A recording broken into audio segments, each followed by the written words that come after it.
भिंडी बेचना शुरू कर दिया, थोड़ा भिंडी लेकर, उनके पास बहुत था। ग्राहक जब आया, एक बहन ग्राहक आई, वह कहता है भिंडी क्या भाव है? उस व्यक्ति से पूछा, कहा 30 रुपये।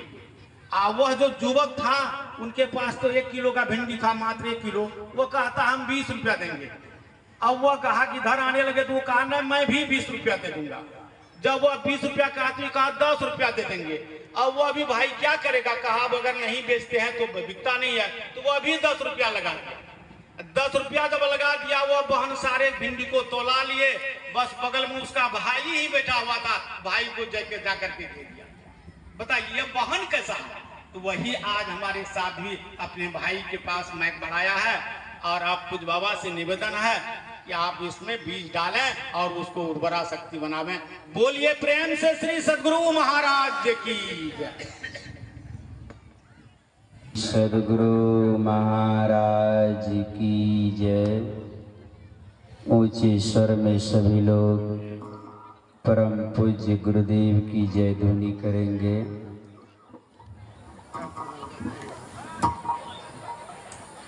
बोलिए श्री सद्गुरु महाराज की, श्री सद्गुरु महाराज की, संत समाज की, भक्त समाज की।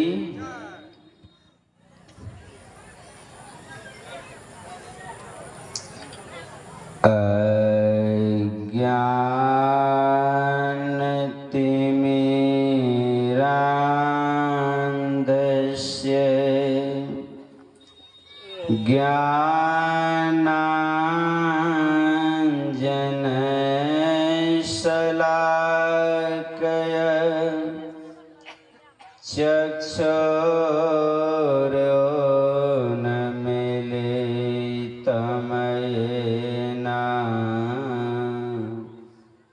तस्मै श्री गुरुवे नमः। धन्य धन्य सतगुरु सुखदय, महिमा कही न जाय। जो कछु कहो तुम्हारी कृपा, मोते कछु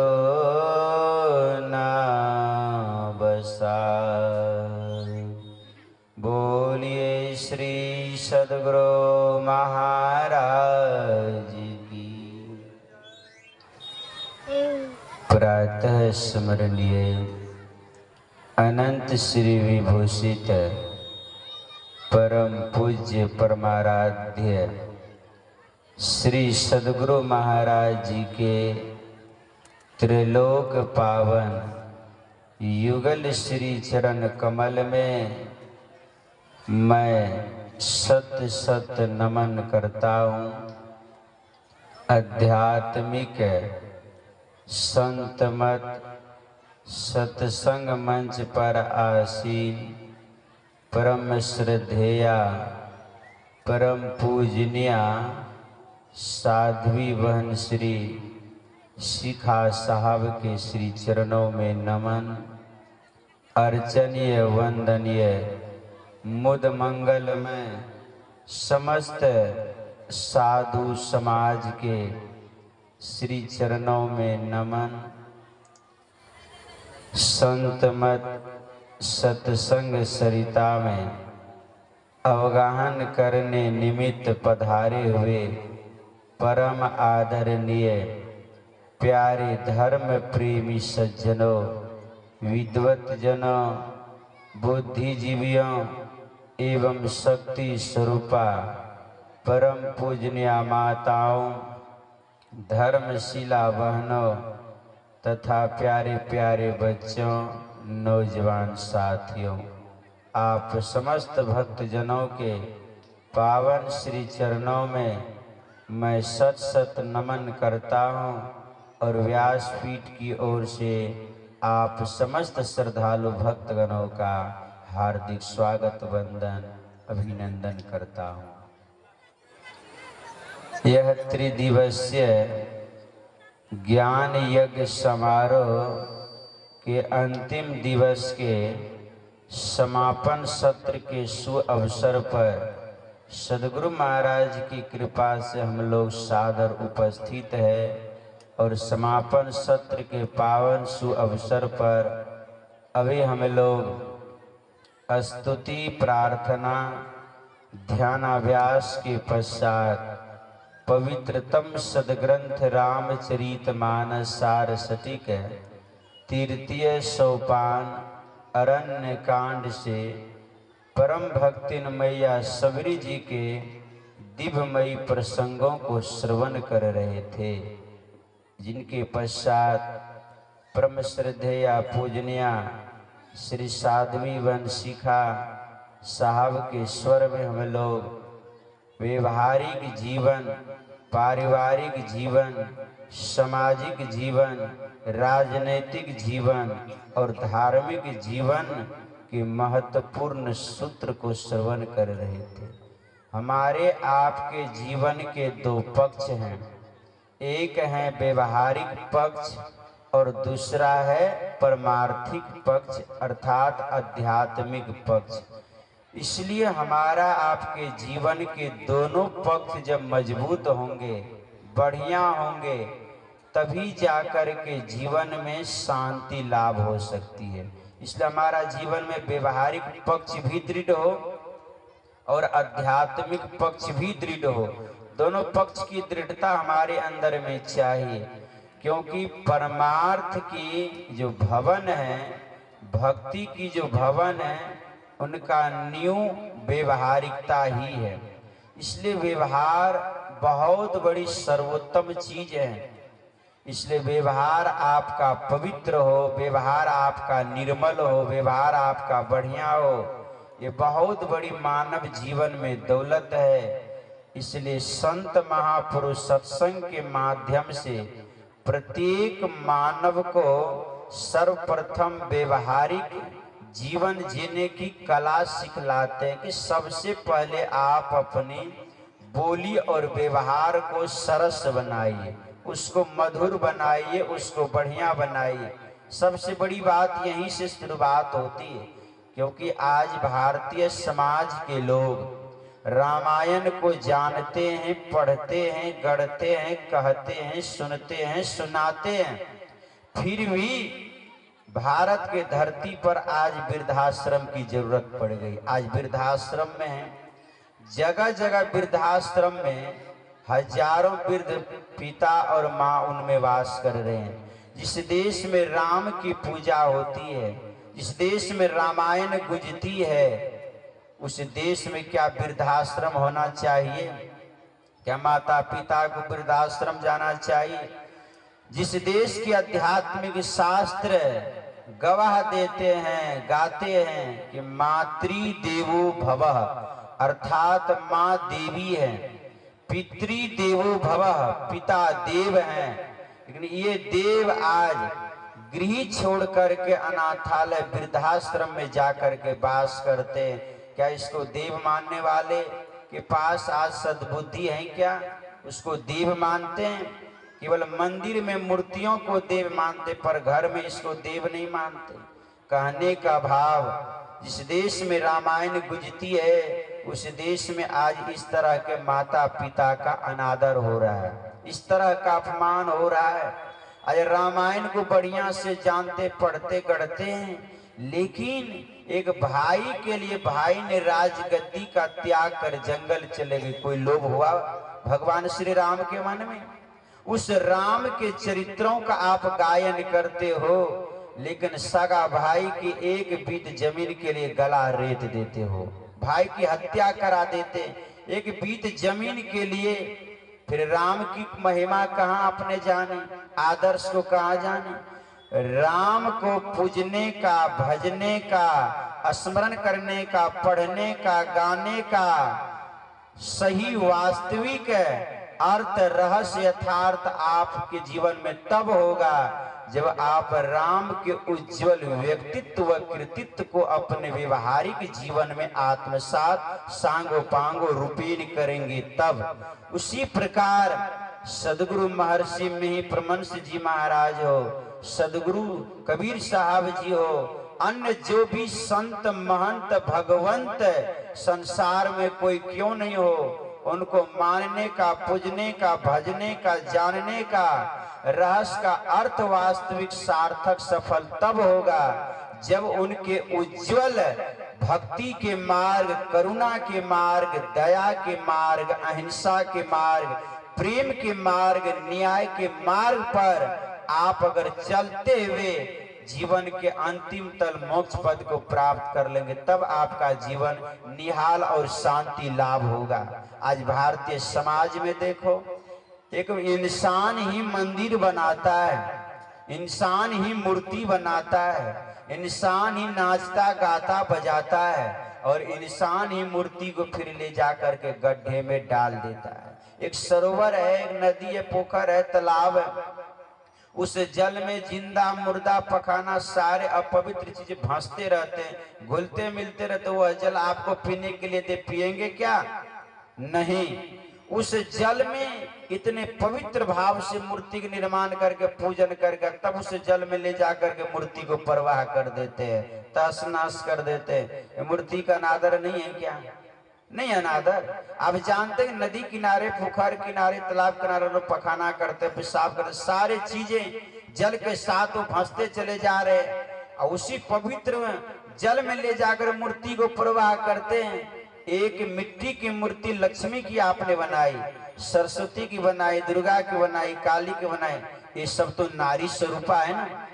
एक तरफ आदमी मूर्ति बनाता है, मंदिर बनाता है, एक तरफ नारी के स्वरूप बना करके मूर्ति की पूजा करते हैं, और दूसरी तरफ एक जीता जागता सजीव नारी को ले आकर के मंच पर अर्धनग्न करके नचाते हैं, जिनसे युवा और युवतियों के भावी पीढ़ी के संस्कार ध्वस्त होता चला जा रहा है। यही नारी का सम्मान है क्या? एक तरफ नारी स्वरूप की पूजा करके प्रणाम करते हो, और दूसरी तरफ नारियों को नचाए जा रहे हो, वो तो बेटियां की तरह है, पतोहों की तरह है। ये नारी का सम्मान नहीं है।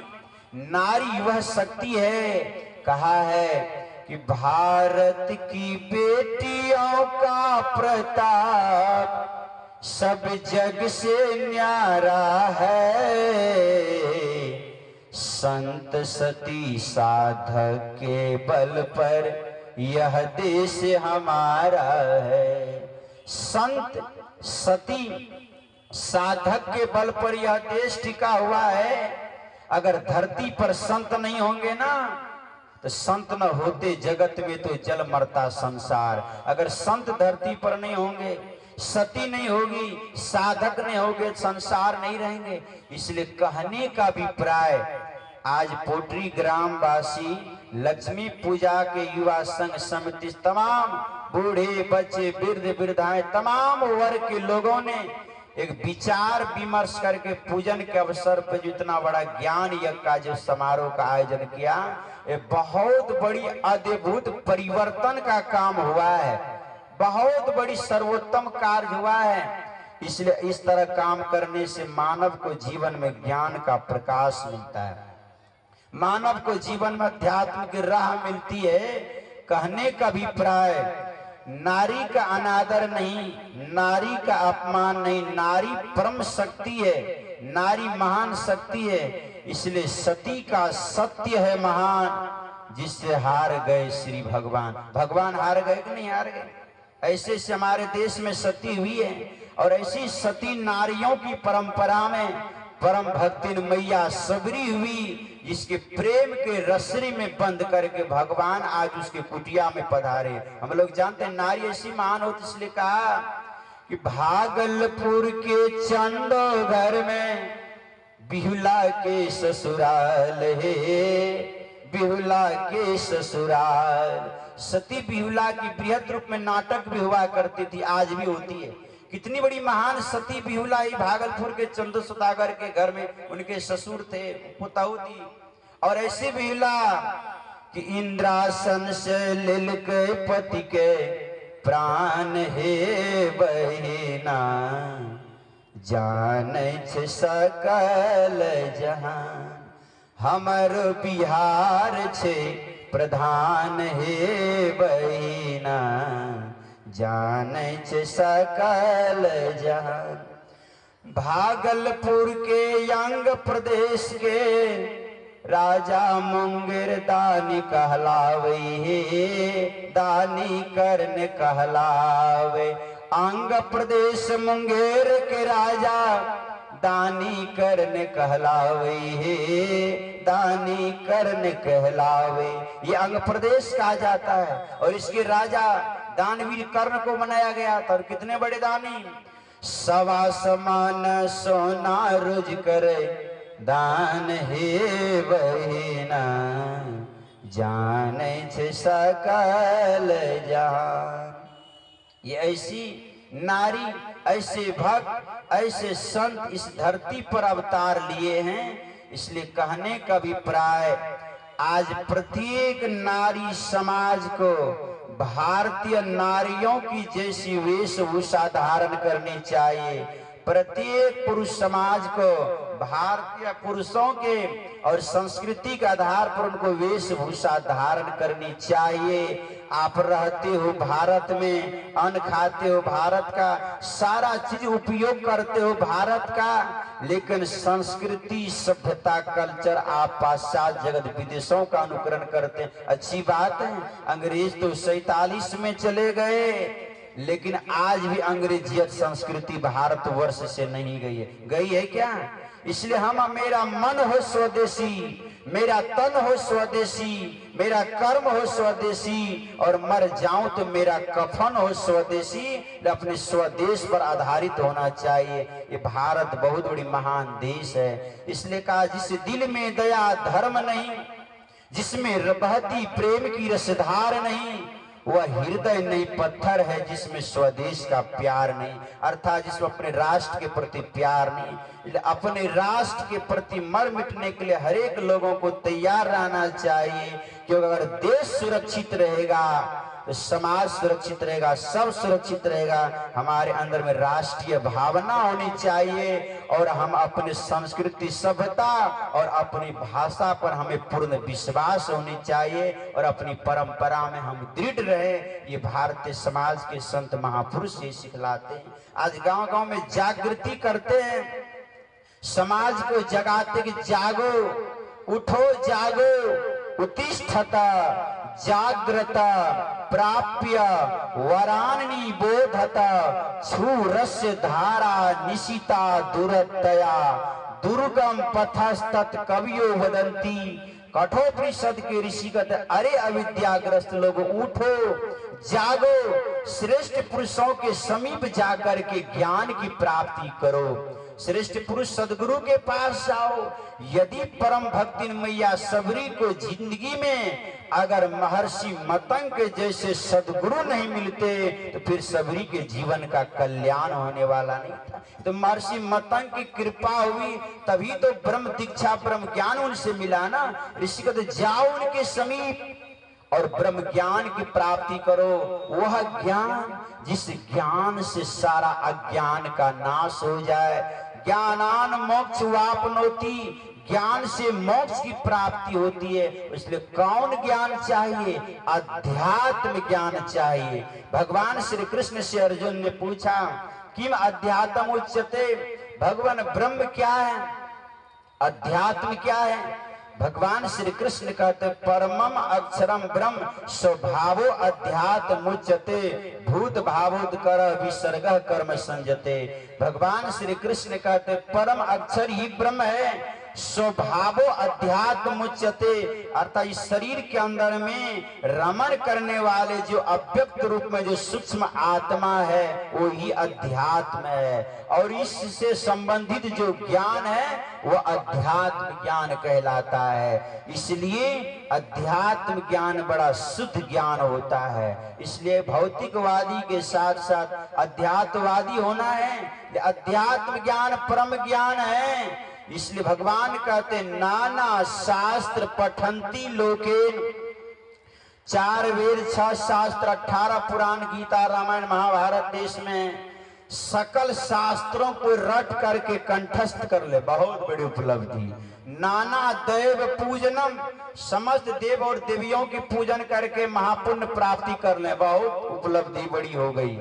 लेकिन इतना होने के बावजूद भी आत्मज्ञान बिना पार्थ सर्व ज्ञान निरर्थकम। इतनी होने के बावजूद भी यदि आत्मज्ञान नहीं हुआ, आत्म स्वरूप का बोध नहीं हुआ, परमात्मा स्वरूप का बोध नहीं हुआ, स्वसत्ता को भी जल्दी नहीं पहचान पाया, तो फिर सर्व ज्ञान निरर्थक, आपका सारा ज्ञान व्यर्थ हो गया।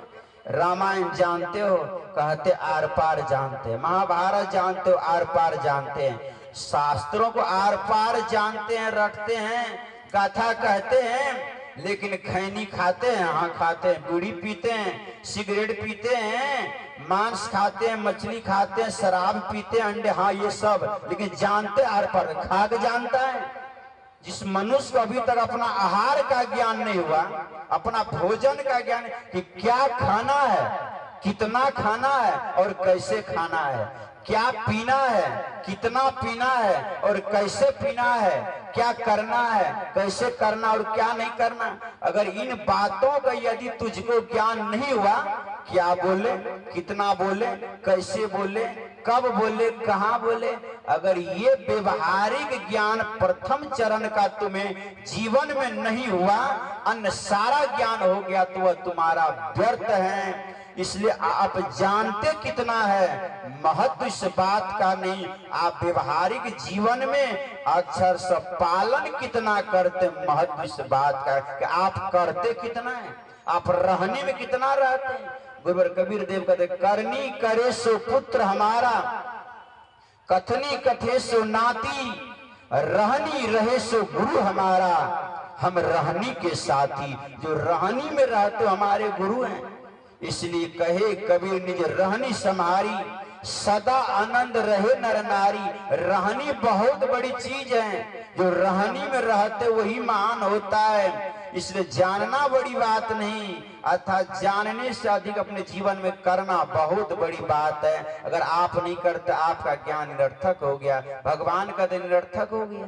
गुरुवर कबीर देव भी कहते हैं, जो भगवान श्री कृष्ण कहते हैं कि आत्म ज्ञान बिना नर भटके, कोई मथुरा कोई काशी, पानी बीच मीन प्यासी, मुई सुन सुनी आवत हासी। अर्थात आत्म ज्ञान के अभाव में आज लोग भटक रहे हैं, चारों तरफ भटक रहे। मंदिर में जाकर 2 फूलों का भेंट चढ़ाकर कहता है इंसान कि मुझको मिल जाए भगवान।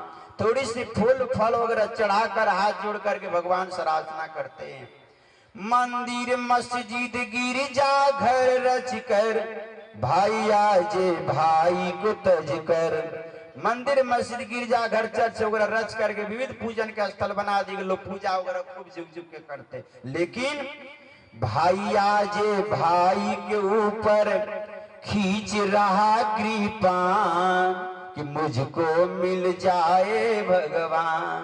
भाई आज भाई के ऊपर कृपान खींच रहा है, हत्या कर, बेटा माँ बाप की हत्या कर दे रहे, भाई भाई की हत्या कर रहे, पत्नी पति की, पति पत्नी की, इस तरह के दुराचार हो रहे। फिर पूजा भारी संख्या में हो रही है, क्या भगवान मिलेंगे तुझको? क्या मिलेंगे? यहाँ सत्संग में सुनते हैं क्या कि भाई कितना बैरी हो उसे राज छिपाना ना चाहिए, चाहे कितना अमीरी आ जाए अभिमान दिखाना ना चाहिए। हम सुनते हैं भाई कितना बैरी उसे राज छिपाना ना चाहिए, अब फिर भी भाई का हक अधिकार हिस्सा को ज्यादा बुद्धिमान मार लेते हैं, उनको थोड़े दे देते हैं और अपने दबंगता के बल पर सब हथियाए रहते हैं। यही है नीति आपकी, यही नीति है आपकी, यही आपकी विद्वता है। जी नहीं, बड़े भाई भौजाई माता पिता के तुल्य होते हैं और छोटे भाई पुत्र के तुल्य होते हैं। ऐसा भाव में जीवन जीना चाहिए। कहने भाव अनुकरण करें, हम जीवन के आदर्शों को अनुकरण करें, तभी तो कल्याण होगा। भगवान कहाँ मिलेंगे? मंदिर मस्जिद में। गुरुदेव ने कहा कि निज तन में खोज सज्जन, बाहर न खोजना। अपने ही घट में हरि है, अपने में खोजना। अपने में ही प्रभु मिलेंगे, लेकिन साधना करोगे पवित्र भाव से तभी ना। इसलिए कहने का अभिप्राय, आज आदमी के पास शास्त्रों के ज्ञान बहुत है, ग्रंथों के ज्ञान बहुत है, लेकिन व्यवहारिक क्षेत्र में आदमी बिल्कुल उल्टे पुल्टे मालूम पड़ते, बहुत निम्न स्तर के हो गए हैं। इसलिए सुधार की आवश्यकता है। सुधरो और सुधारो, बनो और बनाओ, जियो और जीने दो, आगे बढ़ो और बढ़ाओ। यही मानवता का महान सूत्र है। इसीलिए महायोगीश्वर भगवान श्री कृष्ण कहते हैं, हर एक मानव को जीवन में ब्रह्म ज्ञान की प्राप्ति, आत्मस्वरूप की प्राप्ति करनी चाहिए। यही ज्ञान महर्षि मतंग ने सबरी मैया को दिया, और यही बात संत महापुरुष का। इसलिए भगवान कहते तुम जान जाओ, अपने स्वरूप को जानो, अपनी आत्मा को जानो, क्योंकि इसको जो जान लेता है ना, उसका संदेह मिट जाता है। पार्थ असोचान अन्व सोचा तुम प्रज्ञावादांच भाषसे, गता सुन आगता सुनंस च न अनुशोचंती पंडिता। जो आत्म स्वरूप को जान जाते हैं ना, वह ज्ञानी जन, पंडित जन शोक नहीं करते, जो आत्म स्वरूप की स्थिति को बढ़िया से जान जाता है, क्योंकि वो उनका स्वरूप अचल अमर अखंड होता है, अविनाशी होता है। ना त्वे वाहंग जातु नाशम न त्वम नेमे जनाधिपा भविष्याम सर्व वय मतः परम। भगवान श्री कृष्ण गीता के 2 अध्याय में कहते हैं, मैं, तू और ये राजा लोग अभी से पहले अप्रकट थे, बीच में प्रकट, फिर अप्रकट हो जाएंगे। इससे पहले मैं इस रूप में नहीं था, तू इस रूप में नहीं था। ये प्रजा लोग जितने देखते हो, ये राजा लोग इस रूप में नहीं था, और शरीर छूटने के बाद फिर हम सब इस रूप में नहीं रहेंगे, फिर अप्रकट हो, बीच में प्रकट है। देहिनो अस्मिन यथा देहे कुमारम यौवनम जरा तथा देहांतर प्राप्ति धीर तत्र न मुह्यति। भगवान श्री कृष्ण का जिस शरीर के ऊपर बाल्यावस्था, वृद्धावस्था, युवावस्था आती है, उसी तरह आत्मा के जीवन में परिवर्तन होता है। योनि एक अवस्था की तरह आते जाते रहते हैं, आत्मा नहीं बदलता है। आत्मा वह एक ही रूप में रहते। मात्रा स्पर्शातु कौन्तेय शीतोष्ण सुख दुखदा आगमा पायना तांति तिक्षस्व भारत। भगवान श्री कृष्ण कहते हैं, ये आत्मा अविकारी है, विकारी नहीं है।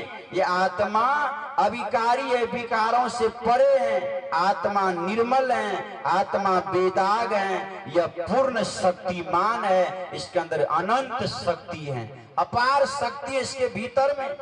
ये इनके शक्ति ऊपर कुछ आवरण पड़ गया ना, कुछ पर्दा पड़ गया, जिसके चलते ढके चले गए, लेकिन विशाल शक्ति इसके भीतर में। इसलिए भगवान श्री कृष्ण कहते, अर्जुन न जायते म्रियते वा कदाचिन न्यायं भूत्वा भविता वा न भूयः अजो नित्य शाश्वतो अयम न पुराणे न हन्यते हन्यमाने शरीरे। इसका जन्म नहीं होता है, इसका मरण नहीं होता है, यह अजर अमर अखंड अविनाशी। हे पार्थ, ये ऐसा है, अछेद्यो अयम अदाह्यो अयम अकलेद्य अशोष एव च नित्य सर्वगत अस्थानु अचलो अयम सनातना। यह अचल है, यह सर्वगत है, यह सर्वव्यापी है, यह अखंड है। इसलिए नैनम छिंदंती शस्त्राणी नैनम दहती पावका न जन्म क्लेद्यंत यापो न शोषति मारुता। अस्त्र शस्त्र इसका छेदन भेदन नहीं कर सकते। ऐसा महान सर्वव्यापक हुआ आत्मा है, और इस आत्मा के स्वरूप को जानकर और अपने आप में लौट जाना परमार्थिक स्थिति है। भगवान श्री कृष्ण कहते, इनको प्राप्त करने के लिए, इस ज्ञान के लिए तत्विधि प्रणिपातेन परिप्रश्नेन सेव्या। इसको प्राप्ति करने के लिए कहाँ जाना पड़ेगा? भगवान श्री कृष्ण कहते तत्विधि प्रणिपातेन, अर्थात तत्वदर्शी सदगुरु के शरण में जाओ। उनको प्रणाम कर, उनकी सेवा कर, और तब जिज्ञासा भाव से प्रश्न कर, समाधान करेंगे, आत्मज्ञान देंगे, तुम्हारा जीवन चरितार्थ होगा। इसके लिए भगवान कहते सदगुरु के शरण में जाना पड़ेगा। ऐसी क्रम में मैया सबरी सदगुरु के शरण में गई है। जो छुप करके सेवा करती थी, हम लोग जानते हैं, पूर्व जन्म में खिकिरनी के शरीर में थी, लेकिन संत महापुरुषों के जूठन खाने के प्रताप से खिकिरनी के शरीर से छूट करके वह राजकुमारी के शरीर में आई, और अंतिम जन्म भील कुल में, सबर कुल में सबरी बन करके जन्म ली। हम लोग जानते हैं कि घने जंगल में भटकती हुई छुप करके रहती थी, महर्षि मतंग के आश्रम में सेवा करती थी। मध्य रात्रि में शिष्यों के द्वारा पकड़े जाने पर गुरु के समीप ले गए। सबरी ने अपने दुखों की कहानी कह करके सुनाए। सदगुरु को दया आ गए, शरणार्थी को शरण लगा लिए और ब्रह्म दीक्षा दे दिए। नित्य नियमित निरंतर से जप ध्यान सदाचार का पालन करने लगी और ध्यान साधना में लवलीन हो गई। जब गुरुदेव पर लोग चलने लगे ना, तो सबरी भी जाना चाहती है। कहा नहीं, कहा गुरुवर जब आप नहीं रहेंगे तो आपके बिना मैं कुटिया में रहकर क्या करूंगी भगवान। कहा नहीं बेटी, तू जब ध्यान साधना कर, तुझे नहीं जाना है, तू कहीं नहीं जाना है, किसी तीर्थ में मंदिर में कहीं नहीं, इसी कुटिया में तुमको रहना है। यम नियम का पालन करते हुए जब ध्यान करना, सदाचार में रहना है। एक दिन भगवान यहाँ पर जरूर पधारेंगे। गुरु के वचन पर विश्वास हो गए और गुरुदेव तो अपने धाम को चले गए, और सदगुरु के वचन पर इतना विश्वास हो गई, इस विश्वास के बंधन में बंद कर वह जप ध्यान करती रही, भक्ति भजन करती रही। पड़ोस में एक सरोवर थे जिसमें जल भरती थी। गुरु जब चले गए ना, सबरी को मुनियों ने जल भरने के लिए नहीं दिया। ये नीच है, अपवित्र, भिलनी कुल के काली कलुटी है। वे लोग चाहते थे ये भाग जाए यहाँ से, हम लोग इस आश्रम में रहें, मना कर दिए। सबरी दूर से जल लाया करती थी, और सबरी जब सरोवर में जल भरना छोड़ दी ना, तो सरोवर का जल भी सड़ गया। अब दुख दिया तो तुमको भी दुख हुआ ना, जो दूसरे को दुख देते उनको भी दुख होता। सबरी दूर से जल लाते तो उनको भी दूर से जल लाना पड़ा। लेकिन सबरी के भीतर में नई श्रद्धा, नई उमंग, कभी मलिनता नहीं आया, कभी खिन्नता नहीं आई।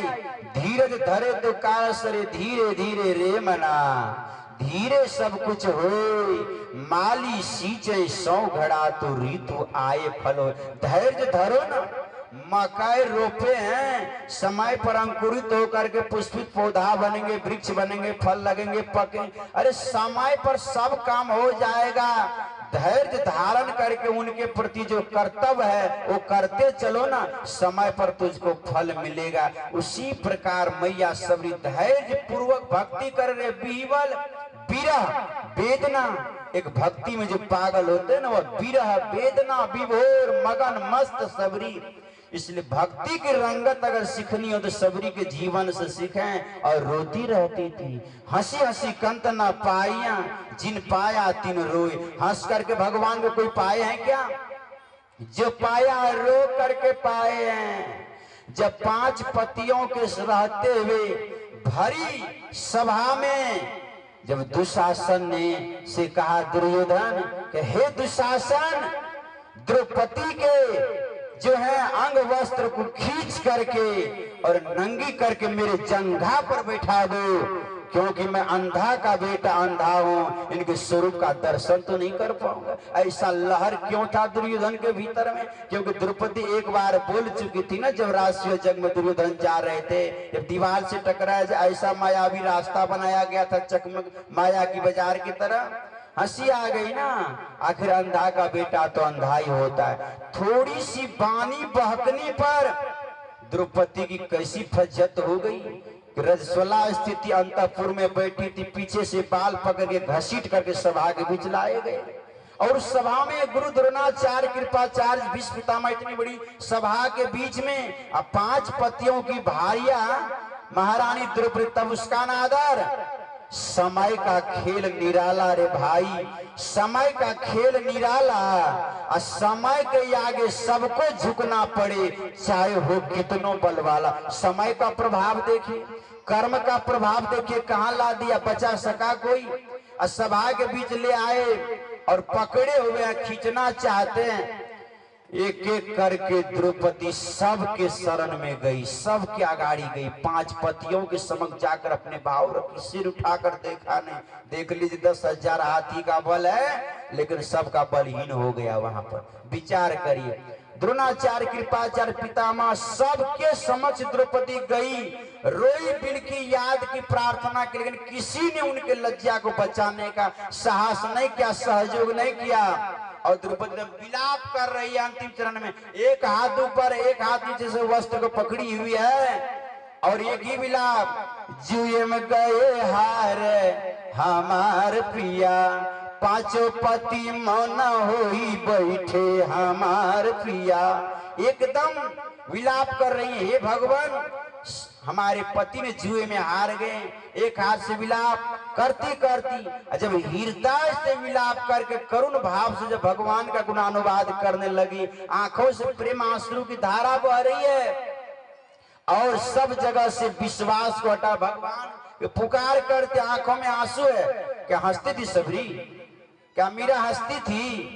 देखिए मीरा का सीरियल में आज में भी क्या द्रौपदी हंसती थी? नहीं, एकदम विलाप करुण भाव में विभोर वीरा पूर्वक, कृष्णा मुरारी बनवारी बताबू कहाँ देर भइल बा, हो लेके चक्र सुदरी सनिधाव यहाँ मायनेर भइल बा, खींचा तचीर आज हमारो मुरैया, इतना बता दा कहाँ बड़े हो कन्हैया, कृष्णा मुरारी बनवारी पापी आज शेर भइल बा, लेके चक्र सुदरी सनिधाव यहाँ मायनेर भइल बा।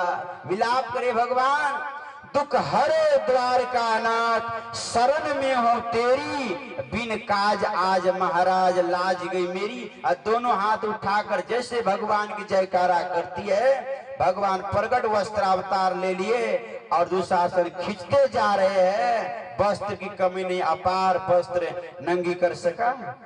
साड़ी बीच नारी कि नारी बीच साड़ी, पता नहीं चला इतनी साड़ियों की ढेर हो गई। भगवान ने प्रकट होकर के लज्जा बचा दी। क्यों? ऐसी वीरा में भगवान की पुकार और एक निष्ठ होकर के स्मरण किया।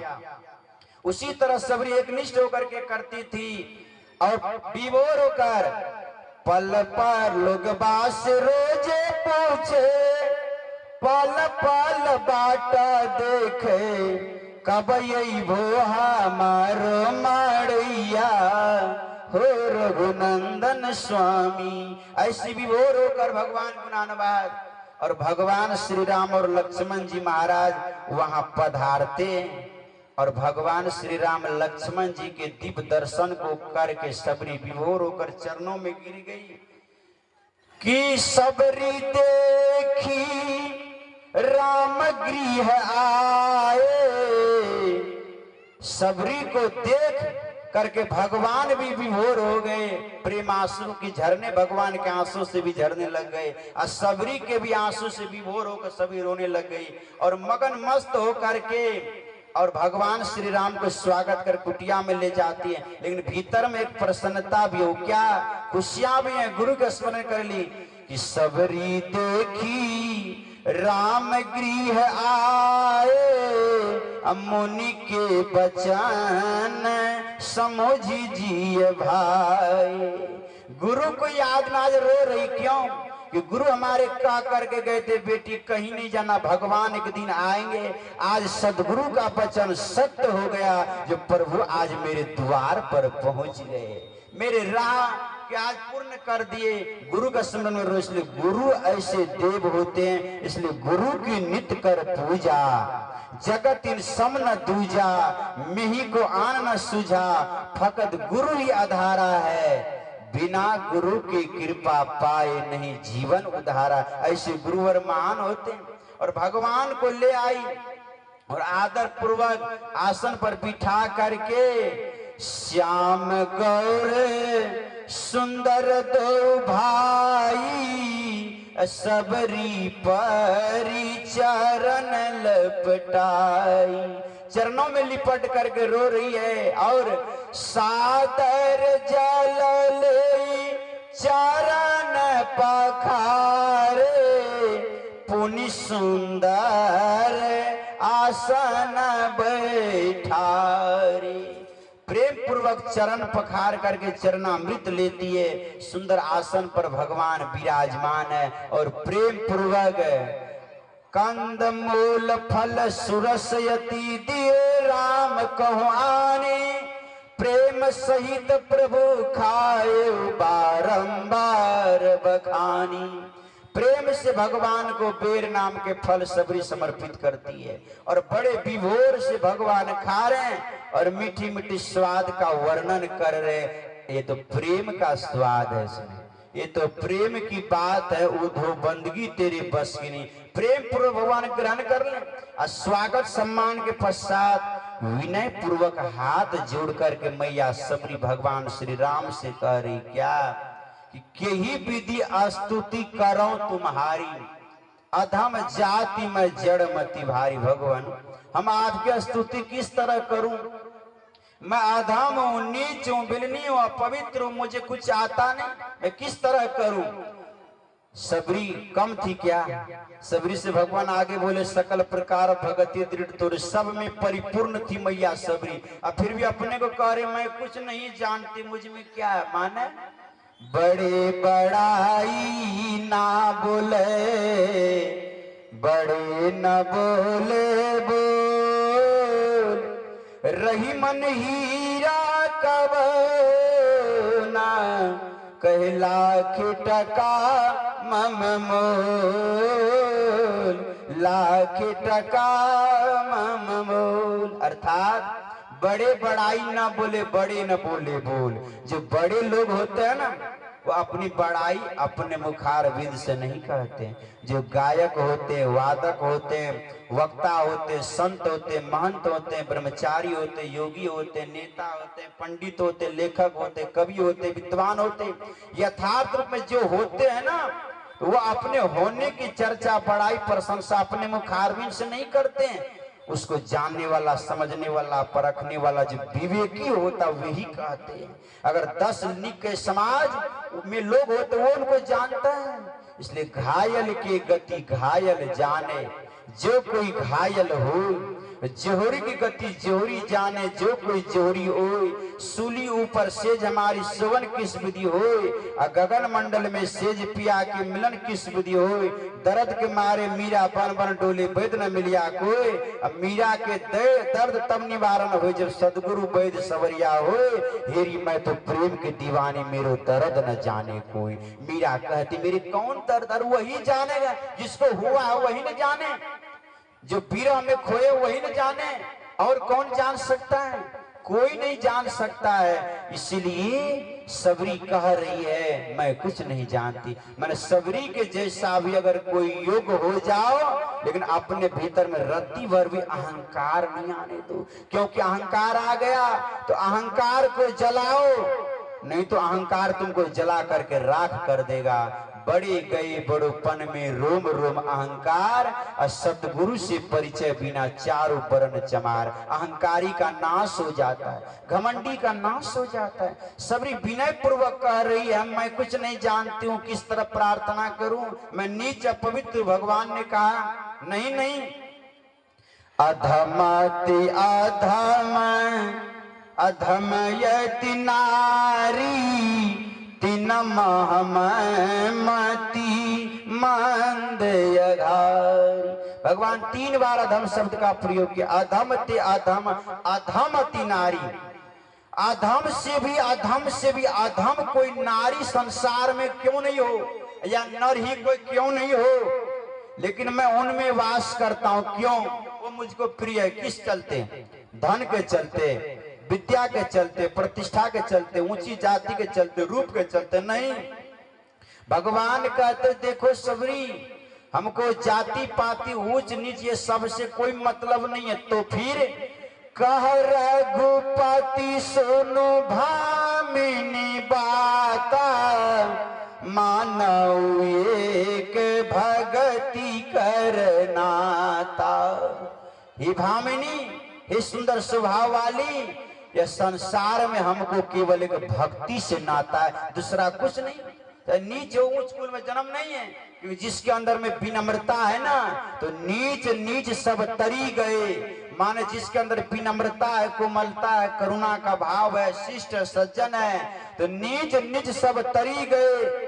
राम भक्ति लवलीन, जाति के अभिमान में बूढ़े सकल कुलीन। जो ऊंची जाति के अभिमान में फूले रहते ना, वो बूढ़ गया, कुछ प्राप्त नहीं कर सका। ऊंचा कुल में जन्म या करनी ऊंच ना हो, ऊंचा कुल में जन्म लेने से क्या तुम ऊंचा हो जाओगे?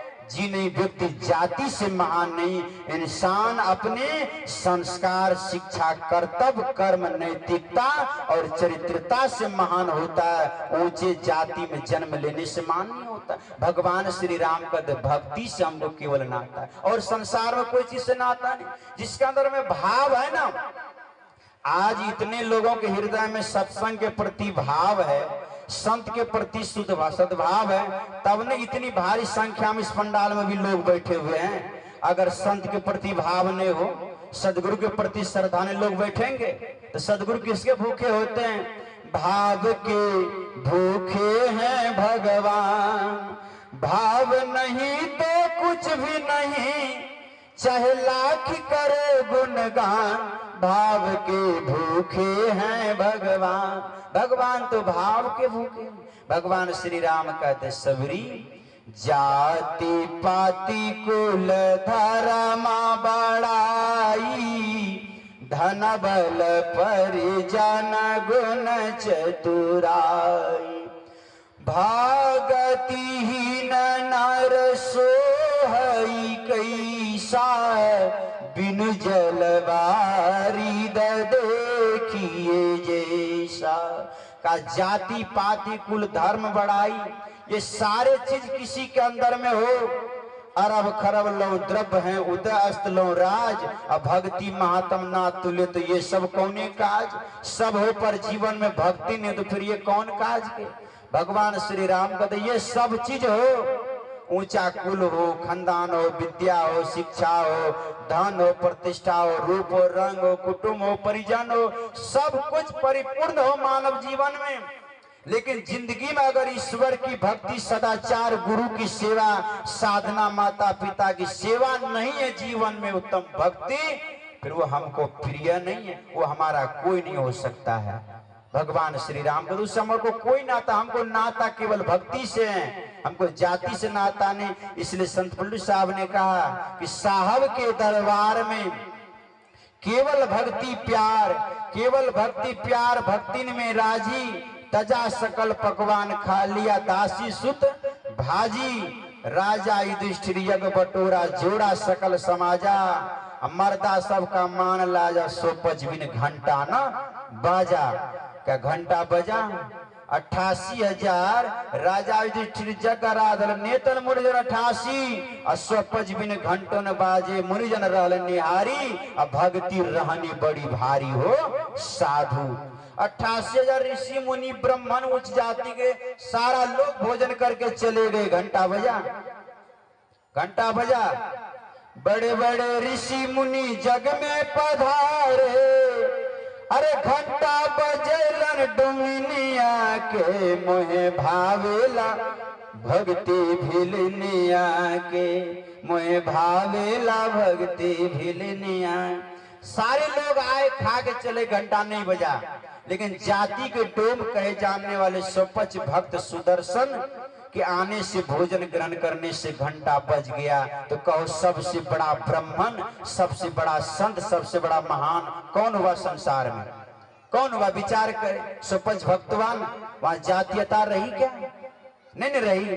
इसलिए भक्ति योग के क्षेत्र में जाति का कोई महत्व नहीं दिया गया, महत्व श्रद्धा संस्कार भाव को दिया गया है। इसलिए भगवान बड़े प्रेम पूर्वक मैया सबरी को निमित्त बनाकर कहते हैं कि नवधा भक्ति कहूं तो ही पाही, सावधान शुरू धरु मन माही। 9 प्रकार की भक्ति मैं तुमसे कहता हूं, सावधान अर्थात सबरी के साथ साथ हम तमाम मानव समाज को सावधान होकर के संत महंत गुरुजन की बात को सुननी चाहिए। और भगवान कहते प्रथम भक्ति संतन कर संगा, दूसरी रति मम कथा प्रसंगा।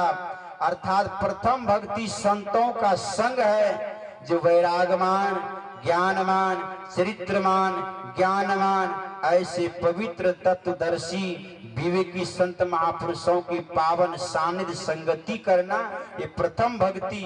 और दूसरी रति मम कथा प्रसंगा, मेरी कथाओं में मेरे चर्चाओं में प्रेम करना, यह मेरी दूसरी भक्ति है।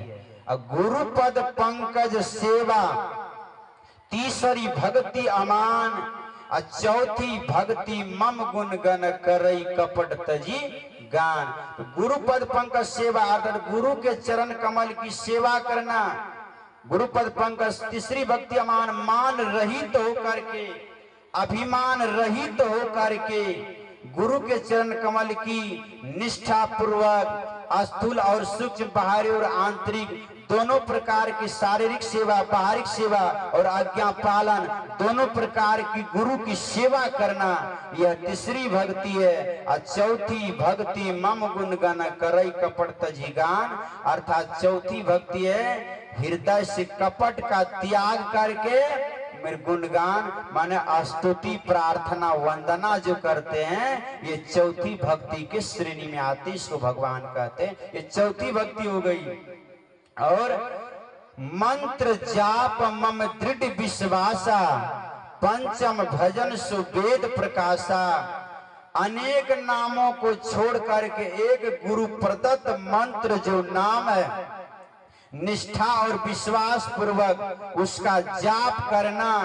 ये मंत्र जाप की 5वीं भक्ति वेद में भी कही गई। यह मंत्र की जो जाप करते हैं इसको हम लोग मानस जाप कहते हैं। जो मन से जपा जाता है, जाप रहे आप रहे, तीसरा न बीच में कोई ताप रहे, इसी को मानस जाप कहते हैं। जप है आप हैं, बस दो ही। मन से जो जप किया जाता है उसको मानस जप कहते हैं। और यह मानस जप की साधना 5वीं भक्ति भगवान श्री राम कहते हैं। और छठदम शील विरति बहुकर्मा, नित निरंतर सज्जन धर्मा। छठदम शील इंद्रिय निग्रह का साधन करना, विविध प्रकार के कर्म कांडों से अपने को अलग हटा करके रखना, सदाचार का पालन करना, पंच पापों से अपने को अलग रखते हुए और इंद्रियों के घाटों में फैले हुए चेतन वृत्ति को वहां से समेट करके सीधा आमने सामने सन्मुख एक सीधा सामने स्थिर करना। गुरु पर धर कर ध्यान से सूरो, दृष्टि अड़ा दो सुषमन में, मन की चंचलताई से बल कर करके बचना होगा। आओ वीरो मर्द बनो अब जेल तुम्हें तजना होगा। अब मन निग्रह के समर क्षेत्र में सन्मुख फिर डटना होगा। अर्थात इंद्रियों के घाटों सूरत को समेट करके सीधा आमने सामने वह 10वीं द्वार वह बिंदु पर अपने सूरत को लगाना। अर्थात ये दृष्टि योग की जो क्रिया है कि सुखमनिया में मोरी नजर लागी, अगल बगल कहो दृष्टि न डोले, सन्मुख बिंदु पकड़ लागी। अगल बगल से दृष्टि को समेट कर सीधे सामने लगाना, दृष्टि योग की साधन, ये दम की साधना, इंद्रिय निग्रह की साधना, ये छठी भक्ति कहलाती है। और सातम सम मोहिमय जग देखा, मोते संत अधिक कर लेखा। 7वीं भक्ति समता प्राप्त करनी। सम अर्थात योगस्था गुरु कर्माणि, संगम त्यक्त्वा धनंजय, सिद्ध्य सिद्ध्य च समत्वम योग उच्यते। समत्वम योग कहलाता है। और ये समता की प्राप्ति, सम की साधना अर्थात नादानुसंधान की साधना करना, माने सूरत शब्द योग की साधना करना। वह शब्द कि राम नाम अमर नाम, भजो भाई सोई सोई सत धुन सब घट घट में हुई। जो घट घट में जो धुन हो रहा है वह रमणीय नाद नाद परम शब्द, वह अनेक शब्दों को छोड़कर यही शब्द से प्रकट भय सब सोई शब्द गही लीजिए साधु शब्द साधना कीजिए। वह शब्द की साधना, ये नदानुसंधान की साधना, ये सम की साधना, ये साधना को करना और पूरे संसार को राम सिया राम में सब जग जानी रूप में देखना और मुझसे अधिक संतों को जानना और सेवा करना, यह 7वीं भक्ति है। 8वीं और 9वीं भक्ति परिणाम कि 8 जथा लाभ संतोषा सपने में न देखई परदोषा। 8वीं भक्ति जो है संतोष वृत्ति में रहना, जो मिल जाए उसी में संतोष रखना, स्वप्न में भी पराये के दोष का दर्शन नहीं करना, निंदा नहीं करना। 9 सरल सब सन छलहीना मम भरोस ही हर्ष न दीना। 9वीं भक्ति हर्ष विषाद से ऊपर उठ जाना, निर्माण मोहा जित संग दोषा अध्यात्म नित्या विनिवृत्त कामा द्वेंद्र मुक्ता सुख दुख संगिर गच्छन्त मूढ़ा पदमयम अभयम तत्। भगवान श्री कृष्ण कहते हैं सारे सुख दुख हर्ष विषाद से ऊपर उठ करके सरल निश्चल निष्कपट हो जाना, ये 9वीं भक्ति। नव महा एक जिनकी हुई नारी पुरुष सचराचर कोई सो अतिशय प्रिय भामिनी मोरी सकल प्रकार भगति दृढ़ तोरे। इन 9 में से किसी के पास एक भी हो हमको प्रिय है, तुम में सब भक्ति है, इसलिए तुम परम प्रिय हो। भगवान श्री राम मैया सबरी के माध्यम बना करके यह मानव समाज को इतनी बड़ा उत्तम ज्ञान दिया और भगवान के स्वरूपानुभूति सबरी को अपने भीतर में हो गई। और कहा भगवान ने कि मम दर्शन फल परम अनुपा जीव पाव निज सहज स्वरूपा, सहज स्वरूप की प्राप्ति कर लेते हैं। और आज जोगी वृंद दुर्लभ गति जोई तो कह आज सुलभ भैसोई। जो गति जोगी को दुर्लभ है तुझे सुलभ हो गई। कभी मंदिर मस्जिद गिरजाघर गुरुद्वारे कभी तीर्थों में नहीं, लेकिन सुलभ हो गई सबरी। और सारी वार्ता होने के अंतिम चरण में मैया सबरी कहते भगवान आप ठहरे, जब तक मैं आपके समक्ष योगाग्नि में जलकर अपने स्वरूप में लीन न हो जाऊं तब तक आप कहीं न जाएं। बस मैया सबरी प्रभु के आगे कही कथा सकल बिलो की हरि मुख हृदय पद पंकज धरे तजी जोग पावक देह हरि पद लीन भय जहाँ नहीं फिरे नर विविध कारम आधारम बहुमत शोक प्रद सब त्याग हो विश्वास करी कहदास तुलसी राम पद अनुराग हो। सारी कथा को कहकर योगाग्नि प्रकट करके योगाग्नि में मैया सबरी जल करके भस्मीभूत होकर के परम दिव्य स्वरूप को प्राप्त हो गई और परम शांति लाभ कर गई परम भक्त मैया सबरी। ये गति सबरी जो पाई एक भक्ति के बल पर, यही भगवान श्री राम ने समझाने का प्रयास किया। आज यह त्रिदिवसीय ज्ञान यज्ञ समारोह के कार्यक्रम का समापन सत्र के अवसर पर जो भक्ति कि मई का जो प्रसंग रखा गया बड़ा दिव्य, इसलिए सारे लोग भक्ति मार्ग को अपनावे, अर्थात सच्चे सदगुरु के सानिध्य में जा करके ब्रह्म दीक्षा प्राप्त कर लीजिए। अनेक नाम को छोड़ करके एक गुरु नाम का जाप, अनेक रूप को छोड़ करके एक गुरु के रूप का ध्यान एक निष्ठ भाव से प्रत्येक लोग करें और गृहस्थ जीवन में परिवार में रहते हुए नियम निष्ठा से सब लोग रहिए और गुरु महाराज का जप ध्यान करिए, सदाचार का पालन करिए, पंच पापों से अपने को अलग हटा करके रखिए, आपको जीवन में शांति लाभ होगा। बड़ा ही सराहनीय कार्य यह ग्राम पोटरी के युवा संघ के लोग, वृद्ध संघ के लोग, सारे वर्ग के लोगों ने लक्ष्मी पूजा के अवसर पर इतना बड़ा जो आयोजन रखा है। मैंने कल ही कहा था यह धरती, यह समाज, यह यहाँ के लोग, यह वायुमंडल वातावरण सब धन्य धन्य हो गए हैं और युवाओं में ऐसी उत्साह और उमंग आया है कि युवाओं ही के बल पर यह देश चलता है, क्योंकि इंसाफ के डगर पे बच्चों दिखाओ चल के, यह देश है तुम्हारा नेता तुम ही हो कल के। युवा ही राष्ट्र के कर्णधार होते हैं। ऐसे युवा संघ के उत्साह और उमंग के दिनों दिन वृद्धि हो, इसके लिए गुरु महाराज से प्रार्थना करता हूँ। बड़े सराहनीय कार्य यहाँ के ग्रामीण जनता सारे लोगों ने किया है। आयोजन समिति को बहुत बहुत शुभकामनाएं है, धन्यवाद है।